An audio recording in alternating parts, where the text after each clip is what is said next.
Oi, tudo bem com vocês? Vamos para mais uma aula de gestão de pessoas e dando continuidade aos modelos de gestão de pessoas. Hoje nós vamos apresentar para vocês nessa aula o modelo estratégico de gestão de pessoas, um modelo que vai abarcar vários elementos, por assim dizer, tanto do ambiente interno, considerado aí as forças, os pontos fortes e pontos fracos da organização, como também as oportunidades e ameaças do macroambiente. Obviamente que quando falamos em estratégia, nós estamos considerando essas variáveis e também esses elementos constituintes de ambos os ambientes corporativos. Já nas décadas de 1970, 1980, esse novo critério de efetividade foi introduzido na modelagem de sistemas de gestão de recursos humanos. E aqui eu me refiro ao seu caráter estratégico. Portanto, a necessidade de vincular a gestão de pessoas às estratégias da organização já vinha sendo, né, apontado, né, proposto por alguns pesquisadores ali oriundos da Universidade de Michigan.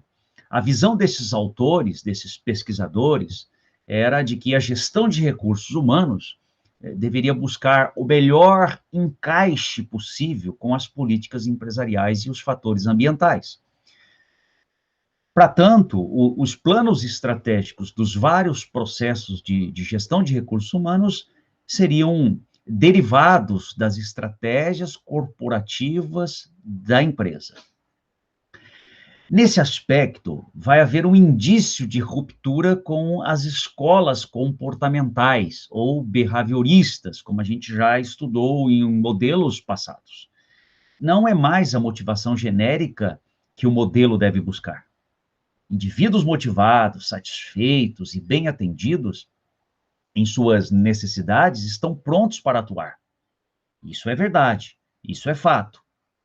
Mas isso pode não significar absolutamente nada para as diretrizes estratégicas da empresa.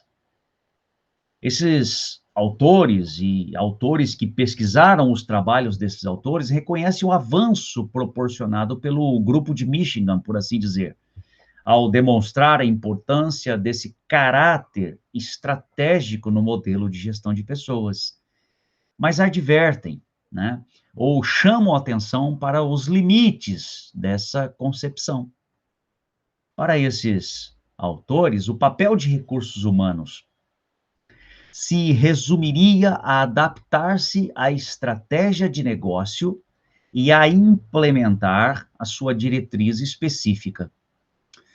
Dessa forma, não é levada em consideração a possibilidade de administração de recursos humanos intervir na estratégia corporativa, introduzindo nas decisões tomadas uma visão estratégica das pessoas e sua contribuição para a empresa.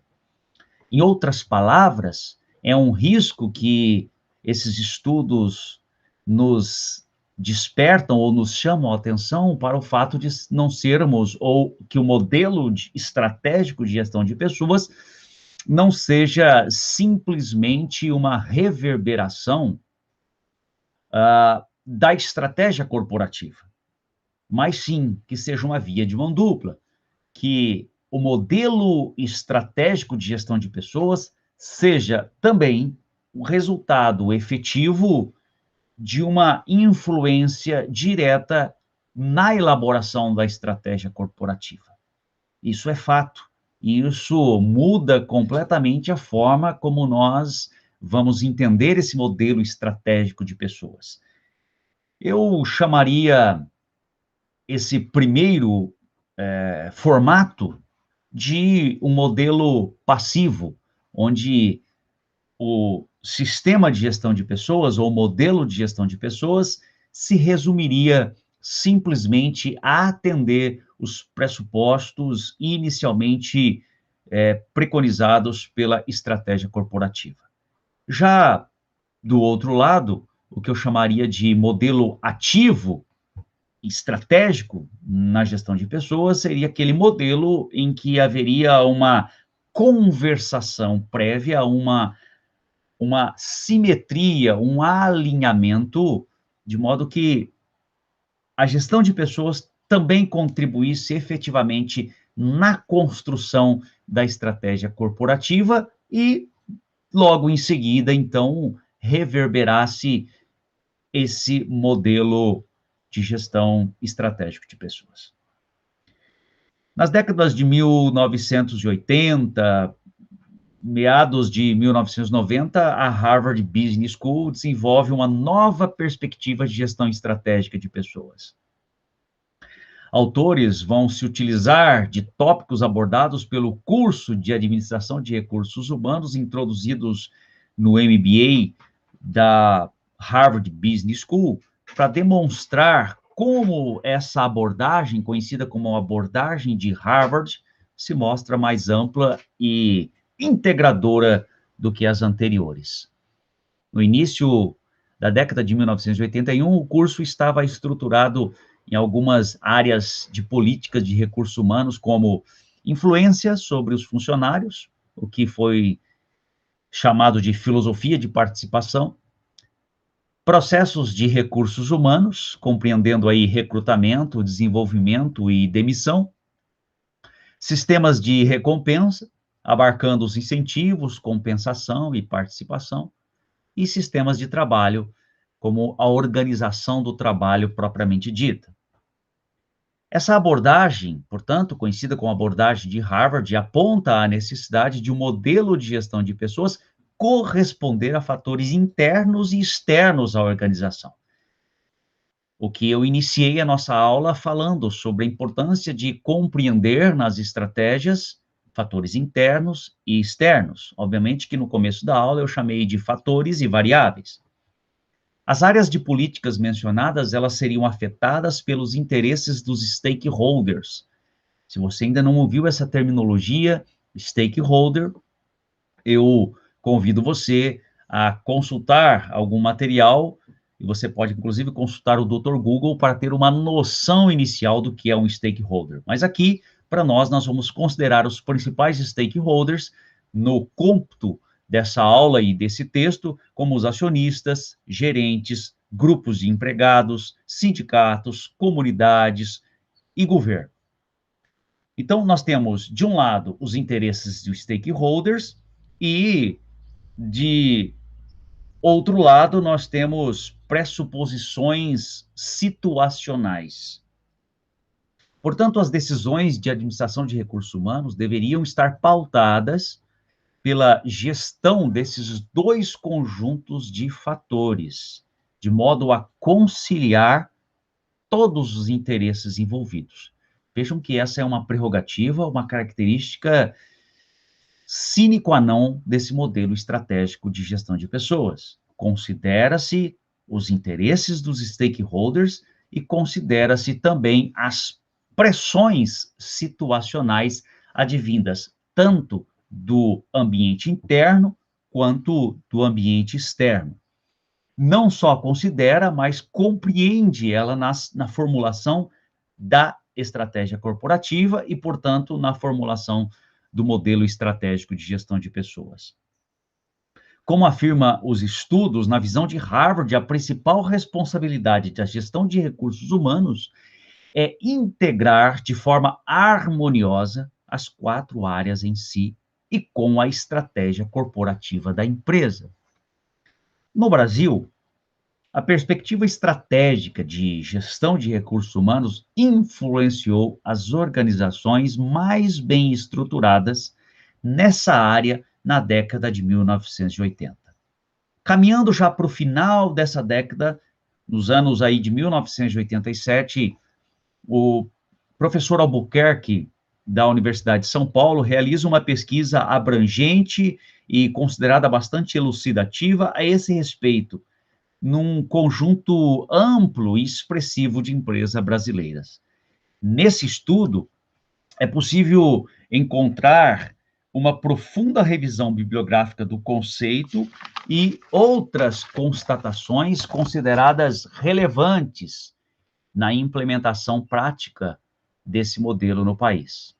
Dentre outras conclusões, esse pesquisador brasileiro destaca que, muito embora os resultados da pesquisa não evidenciem uma ligação forte entre planejamento estratégico de recursos humanos e planejamento estratégico, já se configura uma tendência de aceitação do planejamento estratégico de recursos humanos por parte da alta administração das empresas, conforme mostra a pesquisa do professor Albuquerque, quase aí no final da década de 1980. Com referência à participação de recursos humanos nas estratégias de negócio, esse mesmo pesquisador Tupiniquim constata que o executivo de recursos humanos, na época da pesquisa, era envolvido de uma forma ou de outra na formulação das estratégias organizacionais na maioria das empresas pesquisadas.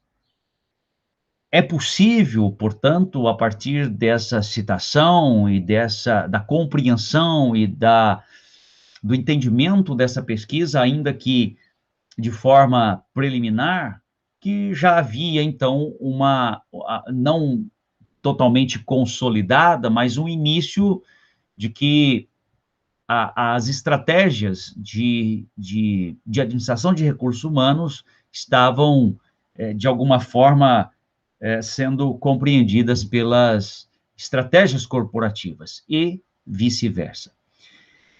Já no final da década de 1990, uma outra pesquisadora também da Universidade de São Paulo, Fischer, demonstra que os formadores de opinião do setor percebem que as grandes organizações brasileiras enfrentam grandes dificuldades para adotar uma perspectiva estratégica de gestão de pessoas.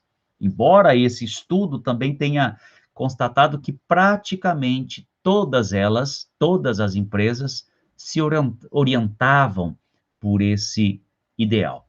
É fato que nós precisamos considerar que isso estava num caráter embrionário, incipiente, num processo de iniciação, e havia ainda muito a ser desvendado. De qualquer maneira, essa linha de pensamento trouxe novo conceito articulador do modelo de gestão, o que eu vou chamar de a busca de orientação estratégica para as políticas e práticas de recursos humanos. Seria preciso, a partir de então, intensificar os esforços de adaptação do modelo às necessidades da empresa, tornando-se insuficientes as soluções padronizadas capazes de atender a qualquer organização em qualquer tempo. Se há algo que o modelo estratégico de gestão de pessoas já nas décadas de 80 e 90 conseguiram contribuir significativamente para a administração de recursos humanos, foi essa compreensão clara de que era impossível você usar uma solução padronizada que atendesse a qualquer organização. Não havia uma receita pronta na prateleira, de modo que você pudesse remediar a toda e qualquer organização. Era preciso ter um bom diagnóstico, era preciso conhecer os pontos fortes, os pontos fracos daquela corporação propriamente dita. Era preciso compreender também quais eram as especificidades das ameaças e das oportunidades daquela corporação naquele momento, inserida naquele setor. E então, dar início ao esboço de um modelo estratégico de gestão de pessoas que correspondesse àquele conjunto de especificidades. As verdades sobre a gestão do comportamento humano deixaram, portanto, de ser gerais para se tornar um problema do negócio e de sua estratégia. O modelo tornava-se, assim, cada vez menos prescritível e genérico para ocupar a função de elemento de diferenciação. E aqui nós já damos, ao final dessa aula, os pontos iniciais do próximo modelo que nós veremos na aula seguinte, que é o modelo de gestão articulada por competências, que só é possível, ou só foi possível, o início dessa discussão, porque anteriormente os estudos estavam embasados na compreensão da estratégia como condição sine qua non, condição inegociável para a elaboração das estratégias de recursos humanos. Portanto, o modelo estratégico de recursos humanos. E aqui eu gostaria de lembrar com vocês também a aula de teoria das organizações que vocês tiveram no ano passado, quando vocês discutiram, aprenderam ali a teoria de sistemas e como uma condição necessária para se discutir a teoria da contingência. Se você não lembra dos conceitos principais, eu convido você também a reler os textos ofertados aí pelo professor de teoria das organizações. Será condição fundamental para que você entenda os pressupostos do que está sendo dito aqui nessa aula, ok? Então, ficamos aí com essa aula de modelo estratégico de gestão de pessoas e nos vemos na próxima aula com o modelo de gestão de pessoas articulado por competência. Desejo a você bom estudo!